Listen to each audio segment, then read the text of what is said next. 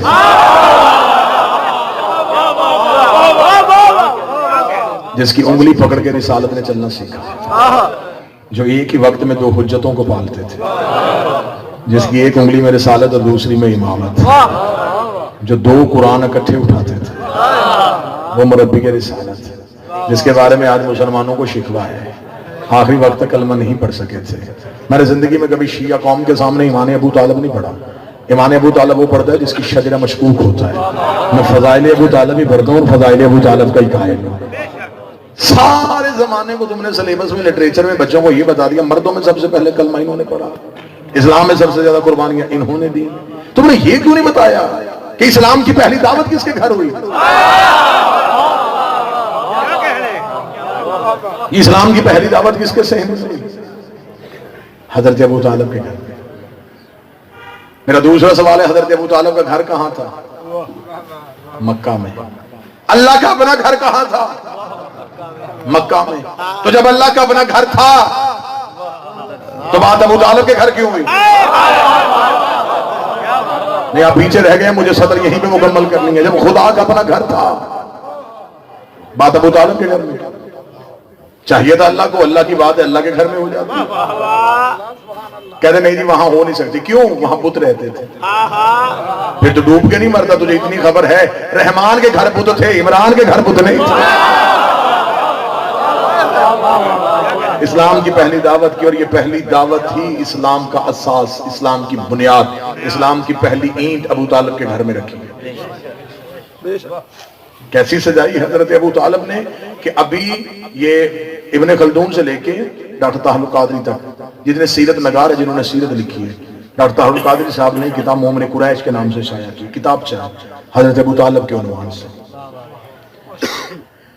5 سال ظاہری طور پہ عمر تھی ابھی رسالت مآب کی، بور تو نہیں ہو رہا، سیرت کی جھلک صرف آپ رسالت مآب کی ابھی ظاہری طور پہ عمر 5 سال، مکے میں قحط پڑ گیا۔ یہ بات یہ ذہن میں رکھ کے سننی ہے کہ ابھی اسلام نہیں آیا، ابھی لا الہ الا اللہ کا نعرہ لگا ہی نہیں، ابھی لوگوں کو پتہ ہی نہیں کہ کوئی اللہ ہے، لوگوں کو پتہ ہی نہیں کہ رسول ہے۔ نبی کی ظاہری عمر ابھی 5 سال ہے، مکے میں قحط پڑ گیا، خشک سالی ہو گئی، لوگ بھوک سے پریشان ہو گئے۔ مکے کے سرداروں نے ایک ہنگامی میٹنگ کا اہتمام کیا، اس میں یہ فیصلہ ہوا کہ ایسے کرتے ہیں کہ بارش کے نزول کے لیے اپنے اپنے بت اکٹھے کرتے ہیں، مکہ کے باہر وادی میں اپنے اپنے بتوں کو اکٹھا بٹھاتے ہیں، وہاں اپنے اپنے بتوں کے سامنے اجتماعی طور پہ ایک عبادت کا انعقاد کرتے ہیں، اور اجتماعی طور پہ ان سے دعا مانگتے ہیں تاکہ اجتماعی طور پہ عبادت کریں، کسی نہ کسی بت کی وجہ سے بارش ہو جائے۔ کیونکہ یہ عربوں کا کلچر تھا، یہ کسی دوسرے کا بت بھی نہیں پوجتے تھے۔ ہاں، ان میں بہت زیادہ بغض ہوتا تھا، یہ دوسرے کا خدا بھی نہیں پوجتے تھے۔ امیر قبیلے امیر خدا، غریب قبیلے مسکین خدا۔ ہم اپنے شہر کے باریک ترین مجمع میں یہ بات بھی میں سمجھاؤں کہ غریب خدا کیسا ہوتا تھا اور امیر خدا کیسا ہوتا تھا۔ امیر کے ہوتے تھے ہاتھ میں سونے کے کنگن، غریب ہوتا تھا آٹے کا بنا ہوا۔ امیر کو امیر چڑھاوے، غریب دال دلیے پہ بھی راضی ہوتا۔ یہ ان کا کانسیپٹ تھا خداؤں کو پوجنے کا۔ میں ٹھیک ہے، یہ عرب کا مزاج تھا، یہ خدا دوسرے کا نہیں پوجتے تھے، ہر قبیلہ اپنا علیحدہ خدا رکھتا تھا۔ جب ان کی ہنگامی میٹنگ ہوئی تو ان کے سرداروں نے کہا کہ یار ہم تو اپنے اپنے خدا لے آئیں گے، ہاشمیوں کا خدا کون؟ ان ہاشمیوں نے آج تک نہیں ہمیں بتایا کہ کس خدا کی پوجا کرتے ہیں، تو ان سے جا کے کون بات کرے گا؟ پھر ان میں سے 7 سردار چنے گئے کہ تم جاؤ ان کے گھر۔ وہ ساتوں آئے، دروازے پہ دستک دی، اندر سے حضرت عمران ہے، مکالمت سننا اور دل کو تسلی ہو۔ انہیں حضرت ابو طالب سے کہا جی وہ ہم نے آج ایک میٹنگ کی تھی تو اس میں یہ فیصلہ ہوا کہ کل ہم نے اپنے اپنے خدا لے کے مکے کے باہر وادی میں آنا. تو حضرت بتا کہ کیوں کیا کرنے لگے؟ میں نے کہا جی وہ اجتماعی عبادت کرنے لگے ہیں بارش کے لیے. اچھا تو بارش کیوں چاہیے؟ وہ جی بھوک پڑ گئی ہے، خشک سالی ہو گئی ہے، لوگ بھوک سے مر رہے ہیں. فرمایا اچھا یہ سارا روٹی کے لیے کر رہے ہو؟ اگر کھانے کا پرابلم ہے تو ہمارے دسترخوان سے لے جایا کرو. یہ جملے ہیں کتاب میں. حضرت ابو طالب نے کہا ہم نے کبھی اپنا دسترخوان بند نہیں کیا. جتنے نوجوان بیٹھے ہیں جناب ہاشم کا نام ہاشم ہے. عربوں میں سب سے مہنگی ڈش کو ہوشم کہتے تھے. ہوشم کہتے تھے اونٹ کے شوربے میں بھگوئی ہوئی روٹی. اب اونٹ کا شوربہ اسی نے پکانا جس نے اونٹ ذبح کرنا تھا. تو آج بھی اونٹ ذبح کرنا مہنگی ترین قربانی ہے. 3 گلیاں کٹھی ہو جاتی ہیں جہاں اونٹ ذبح ہونا. میں ٹھیک کہہ رہا ہوں یہ غلط؟ اس دور میں بھی اونٹ کی قربانی ایسی تھی. تو اب جس کے گھر میں اونٹ قربان ہوگا اسی کے گھر میں اونٹ کا گوشت ہوگا، اسی کے گھر میں اونٹ کا شوربہ. اور جو روز شوربہ بھگو کے روٹی کھلاتا تھا اسے ہاشم کہتے تھے. دسترخوان لگتا تھا ہوشم کا، نام مشہور ہو گیا ہاشم ہاشم ہاشم.